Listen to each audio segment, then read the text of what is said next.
Hey, what is going on, crypto people? It is the Crypto Siege with another day in the life, in the crazy life. This is digital asset space. Freaking good morning, good afternoon, and good evening to each and every one of you. I missed you.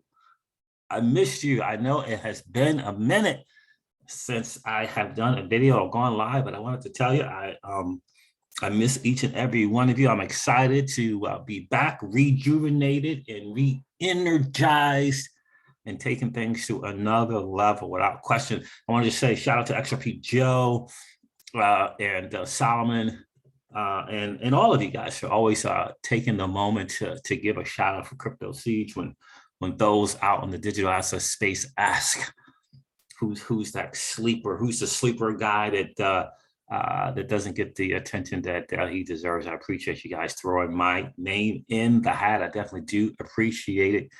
For sure. For guys, listen, the market is doing what the market does. Holy moly. We're going to get into that. Got some interesting stuff coming from, I believe the guy's name is J.W. Barrett, a former advisory for the SEC. So he was on the advisory committee, for the SEC. He has some very, very interesting stuff to say. I know he's been on a video or two. He wrote an article as well.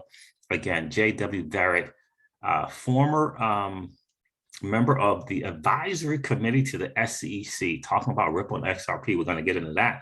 We'll get into the market as well because it is doing what it does. I believe John E. Deaton and TAIG actually commented on J.W. Barrett's article, so we'll get into that. Some information from Jimmy James Filan. That dude is always doing his thing. It's very, very interesting. It's very, very rare when he kind of makes a comment, you know, one way or another, but he actually had some comments to the SEC's response to Ripple's motion. So we're going to get into that. Flare community is doing its thing. Shout out to you, my friend. Congrats on getting 100 subs on Twitter. Good for you. You do amazing work on your channel, brother. Keep doing what you're doing. All right, guys, listen, this is your XRP Ripple Daily News, excuse me, in around 0 to 10 minutes. So let's do it. The market, again, doing what it does, is at 1.97 trillion. Wow, up 3.9% on the 24 hours. Go figure. The Bitcoin dominance is at 40.2%. That's not great news for the altcoins. So Bitcoin currently is at $41,754.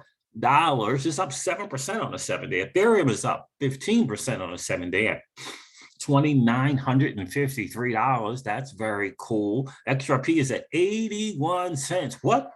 When did that happen? When did it get over 80 cents? You know, our average cost of entry, if you will, is right around 30 cents, maybe 31 cents, somewhere around there. So yeah, it's always interesting to see it do its thing there. By the way, I am not a believer in what XRP can't do in terms of price because of its market cap. I think that is I think that argument doesn't make sense in 50 million gazillion ways. Market cap, I think a lot of people misunderstand it because at one time they said that Bitcoin couldn't get to $1 trillion market cap. Just look at the market cap of gold. It's never going to get to that market cap. Same argument. It's no different. You can't say, in my humble opinion, that one digital asset can't get to a particular price because of the market cap of another crypto. That doesn't make sense. Metcalfe's law, network adoption is network adoption. Period, point blank, end of discussion. Network adoption is network adoption. Network adoption, do you and I care about market? Why do we care if XRP hits a certain market cap? If you don't own XRP, why do you care? It's the network adoption, the network and its network effect. You think the FIs are saying, I know that XRP, I can move it, I can go in between currencies and I can move anything of value in 3 to 5 seconds for less than a penny. But wait a second, if I get involved, the market cap's gonna go past Bitcoins. Oh no, doesn't make sense. that whole market cap argument for a digital asset can't get to a price because of market cap doesn't make sense. The bottom line is, can it create network adoption or not? One time you would have been thrown in jail if you would have said somebody could become a trillionaire. They would throw you in jail.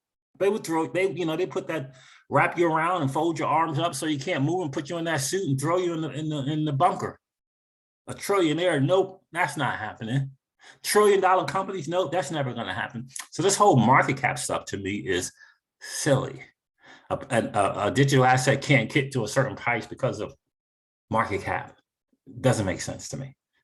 Just, I don't get it. Completely don't get it. That's what they said about Bitcoin. They start, oh, it was always the gold thing. It's never going to get that. It's never going to get that. It's ridiculous. It's network and network adoption. That's the bottom line. And if you don't get that, then you're never going to think XRP can get to a certain price. It's about the network and its network adoption, period. The market will decide what kind of market cap XRP will get, not charts, not freaking comparing it to Bitcoin. That's silly, silly, silly, silly. So 81.5 cents for XRP. What do we got? Solana, $92. Cardano, 88 cents. Double figures, greens. That's great. Avalanche is at $89. Shout out to the Avalanche ecosystem. Polkadot's at $19.49. That's cool. PDEX. PDEX. Shout out to Jungle. Turn me on to that one. Shiba Inu is at 0.00002415. I'm telling you, Avalanche, but I'm telling you, man, freaking Phantom, Eco, I'm all on it. I was on 3 platforms yesterday. Providing liquidity, being a lender and a borrower, love it. Polygon's at $1.53. What else we got here? Cosmos ecosystem, killing it. Shout out to my guy GDLT. What else we got here? That's it. I mean, a lot of double figure greens. It's great to see the market up. I'm waiting for Bitcoin Cash, Zcash, DAS, EOS to do their things. What in the wide world? Adara hash graph, 21 cents. Cool. Axie Infinity, $52. And Decentraland is at $2.50 for all you freaking metaverse and gaming fans. Look at Sandbox. It's up 15%. It's $3.22. What's going on with those security privacy coins? Monero is up 16% at $200. What else?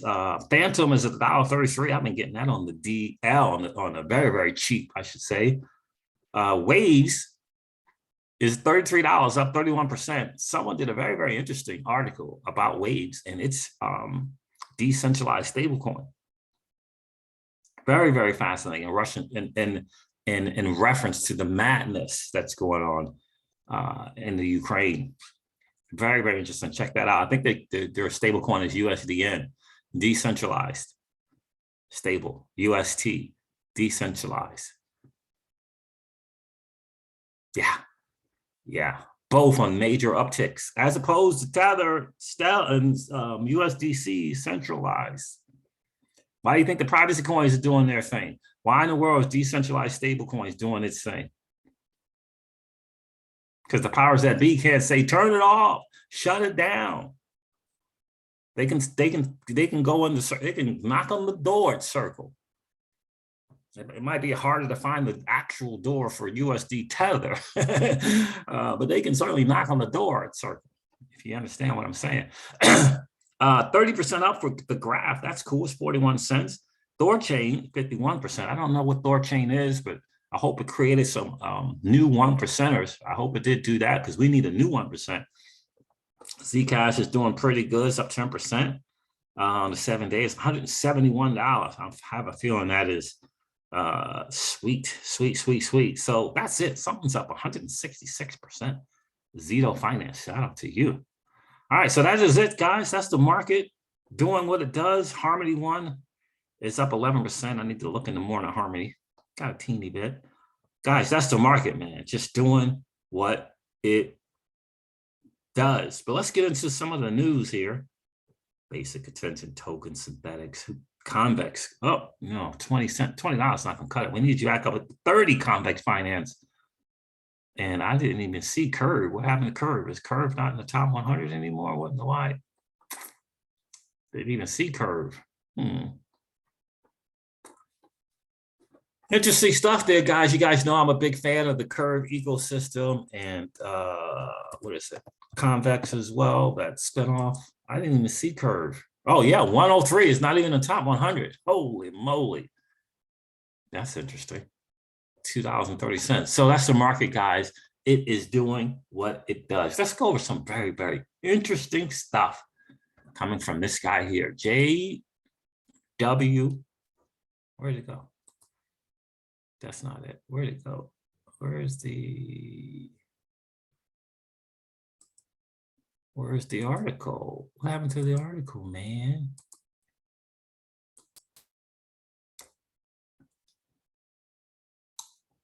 Huh. What happened to the article? I just had the freaking article.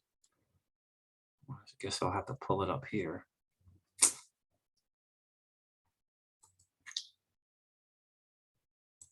Let you guys check this out. Very, very interesting. Very, very, very, very, very, very interesting. All right, this is Veritas Financial Analytics, LLC. This is the dude here. Let me show you. And we're going to get into this article, a very interesting read. J.W. Verrett is an associate professor of law at George Mason University. And Antonin Scalia Law School. He is a member of the SEC. He is a member of the SEC's Investor Advisory Committee. So he's still on there. This is what he has to say. The SEC's Ripple case shows limits of outdated securities tests. SEC's Ripple case shows limits of outdated securities tests by J.W. Verrett, March 18, 2022. The multi-trillion-dollar digital asset market has caught the attention of Washington policymakers, including the U.S. Securities and Exchange Commission. SEC Chair, Gary Gensler is not your friend, has stated in public comments and in congressional testimony that at least one of the hundreds of tokens listed on most digital asset exchanges must be a security, therefore requiring crypto exchanges to register with the SEC. Oh, we all know what happens there. Body blows, Soprano style. You don't want to do that. Yet when Gensler is asked by members of Congress to provide more guidance about what he means, which tokens are securities and why they are deemed so, he will often respond that the SEC doesn't give legal advice. Whoa. That sort of gotcha game is inconsistent with the rule of law and the principles of a free society. It is worth paying close attention to the U.S. Supreme Court Howey's test, which determines whether an asset is an investment contract or security required to register with the SEC. A sizable component of the over $2 trillion invested in digital assets may well hinge on the correct interpretation of that test established in the Supreme Court's 1946 SEC versus W.J. Howey Company decision that has since been reinterpreted in many lower court cases in increasingly expansive ways. The SEC's case versus Ripple Lab Inc. for sales of XRP tokens shows the limits of this Howey test. The case, SEC versus Ripple, was in the news early this month when, in a win for the defendant, the SEC's motion to strike their fair notice defense was denied by the U.S. District Court for Southern District of New York. We know this. That defense argues that the SEC's nearly decade-long delay in bringing the case means that the SEC failed to give fair notice of the violation. The ruling likely improves Ripple's odds. If the case continues to drag on, it may even provide circuit courts or the Supreme Court with an opportunity to curtail the Howey's test current application, as in subsequent interpretations. The test has strayed far from its original meaning in the Howey decision, particularly with respect to the common enterprise and profit from others elements implicated in this case. The digital asset eco is one that the drafters of the securities laws never anticipated. Many crypto projects are more like computer systems or information transmittal systems than they are likely publicly traded stock. They will often have tokens associated with the project that can be used to approve changes to the code to facilitate transmission of information. The SEC is using a test that was originally applied to orange groves to determine whether tokens associated with digital asset projects needs to register with the commission. That has consequences for other participants in the blockchain eco, which may also be required to register simply for investing in these tokens or facilitating their transfer. We need a new test to determine what digital assets should register with the SEC. We also need to reshape the disclosure requirements so that the digital asset investors in those projects that must register are getting information tailored to their needs. The SEC's ongoing case against Ripple, just one of examples of the SEC's aggressive approach. This dude is on the advisory committee for the SEC. Aggressive approach to defining securities required to register with the commission puts the digital asset community at risk. Two elements of the Howey test include that the owners of the token have a common interest and that they expect profits solely from the efforts of others. Ripple is a blockchain software company whose founder helped to create the token, which is an alternative payment system. The SEC sued Ripple and its founders, alleging that the sale of XRP in 2013 were unregistered securities. The SEC waited to bring the case until 2020. And by the way, they're saying not only the XRP in 2013, but ongoing current sales of XRP. Current, so from 2013 to current is what the SEC alleges are securities. The SEC alleges that Ripple's history of limited involvement in helping the XRP payment system maintain viability. What does this mean? The SEC alleges that Ripple's history of limited involvement in helping the XRP payment system maintain viability meets the second and fourth elements of the Howey test. Tens of thousands of XRP owners, the individuals the SEC asserts it is protecting, asserts that it's protecting. This dude's not holding back. He's not holding punches. Filed an amicus brief, that's us, against the SEC. Shout out to John E. Deaton. That brief lays out the case for why XRP is not an investment contract. Individuals purchasing XRP typically know nothing about Ripple Labs. They purchase XRP for its value as a commodity and as a form of a quasi-currency. Notably, XRP is classified as a currency by the U.S. Department of Treasury. In the case of XRP and many other tokens, there may be a group of individuals performing basic maintenance of the code or providing market-making activities, but otherwise, profit potential principally derives from widespread evaluation of the commodity, as in more analogous cases like gold or soybeans. Let me read this part again. Notably, XRP is classified as a currency by the United States Department of the Treasury.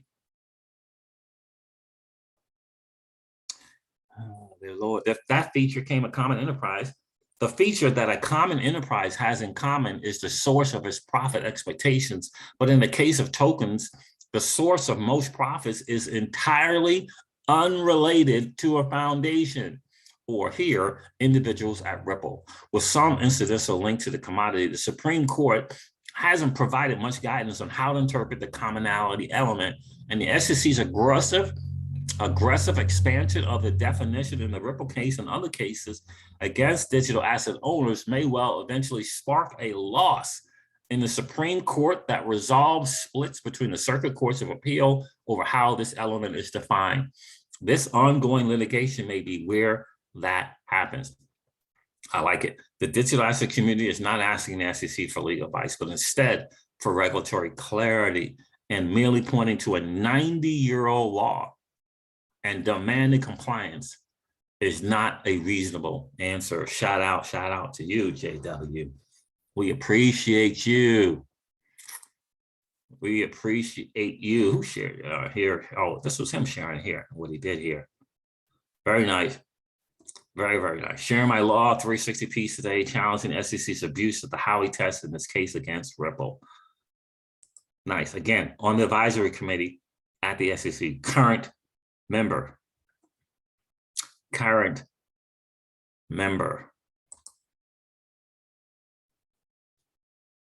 Let me do this real quick. Good stuff. Hashtag Gary Gensler. If I could spell Gary Gensler is not friend. What happened there? Not your friend.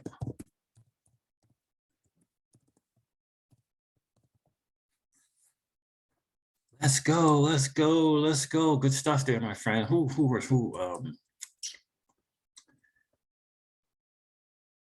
Yeah, this is a good thing too. But I want to see John Deaton's outstanding article, says John Eaton. John E. Deaton, outstanding article by J.W. Verrett in Law 360 regarding the danger of Gary Gensler and the SEC's overbroad application of the Howard test to the digital asset space. J.W. recognizes that most first-time purchasers of XRP were unaware of the company Ripple. Period. Bottom line. Most people got into the space. They saw Bitcoin at this price. They saw Ethereum at this price. They saw where Bitcoin and Ethereum started and where they are currently and said, man, look at XRP. It's only 20 cents. What if it does what Ethereum and Bitcoin does? That's what 7 or 8 out of 10 people in the space did. And then they did homework. First, they look at the price and the potential, purchased it, and then they did homework. Not knowing anything about Ripple before they purchased it. That, my friends, is a fact. Like a fact. All right, Flag Community share something. Shout out to you, my guy. The potential of the Songbird network is yet to be unleashed. Stay connected plus S assets equals a game changer.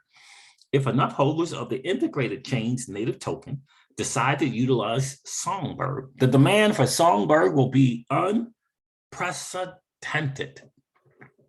I like it. Litecoin, Doge, Stellar Lumen, Algo. I like it. I like it. I like it. Shout out to Flex Community for doing your thing, guys. All right, so what else did I want to share? I think that was it. Jimmy James filing here, and this is interesting to hear him say something. And I'm going to end the video with this here. Jimmy James K filing. Keep doing what you're doing, bro. We appreciate you. All right, so the SEC has filed this response to Ripple's motion to strike the Mets supplemental expert report. Guess what Jimmy James Fallon had to say about that? He said, what a poorly written response. It's repetitive, a sign of a weak argument. It's wrong. It wrongly accuses Ripple of failing to follow proper procedure when the failure was the SEC's. And almost comically offers to consent to reopening a deadline. The SEC blew. Wow. Powerful stuff coming from Jimmy James. The SEC is desperate, and everyone knows that when you start getting attorneys making comments like this, they know. They know. Keep doing what you're doing, Jimmy James filing. All right, guys, look, I'm going to end this video like I do all my videos. Thank you so much for hanging out, and remind you guys of this, that old money doesn't want you to win. But that's okay, though, because you and I are already winning. Have a great rest of the day, guys. I'll talk to you soon. See ya. Bye.